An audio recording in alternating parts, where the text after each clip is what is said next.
biya kamal ka Noor Online TV ka jan gwasame barodan palpinka bukon rachima bana jeling shala no kwani salpake ma yadit bawore wish ka Congo ka kwimal ka men gor kan wo debere wishin bini gor jan odien nyoka nasun ko kien angot kan konore rajadan balat ka jan gwasame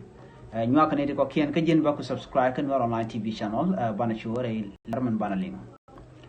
mi jiram jidit kan Noor Online TV ka jan gwasame de subscribe ki der jan nyoka nasun ko kien salpa ke bo ko Congo ka kwire ka men gor kan wo de to kam dien ke M23 an wala shenga badaka fay jogoron kina dal yandang ridung wan ban leron ban je chuling kel chitkamen shalinga tende shala do bi kwar kir bawaka DRC Congo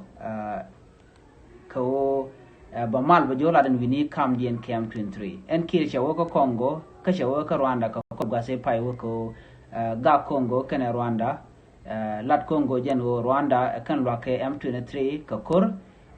we can wini ke ba wen wini ko ba mal ba jo jabe ko jala kwer EU and sab ke ma yadit ke kwer Eastern Africa ke East Africa community en sab ke chaje kamaje me ke ne mako bene dial ko ne daga gagang ka East Africa ba ka loñ marka ngai ko no ko kor gasen pai we cha East Africa community cha ka mo cha ke usual ke shifra kan yuro to chala do kan durun content tie ka East Africa community tin right kan tama sab kama yadi kan dial buga te ka real kel mi kana mat na mo roy mi chalat en sab kama yadi ka jan gwasa me jalle wi dial to ko ba mal ba jenon kam ne ken na me jero dana chalat ka kwisal kama yadi ko de lerin content to ka kwide ka kwimal ko man bolare wi en bini chala do de ka nywa kel en sab kama yadi aram kel mi sha jako biya kuar ka bari dial ko ni shoy kana are wish ka East Africa community ba kare alaka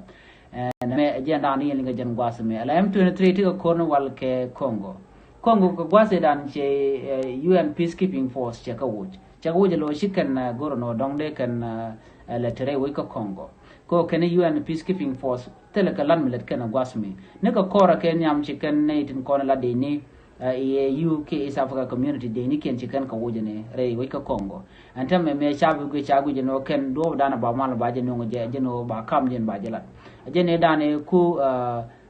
kwar nisab ke ma yadi jene ko le jen ka je were which ka Rwanda kene Congo na me jen le dane linga jen gwasme mi jiram jidit ke jen channel me gore no bi jen yak nasin ko ken ko de lerti de kan chwa mala shu gasni tin gor kon ke de ko tin biata kamal bye bye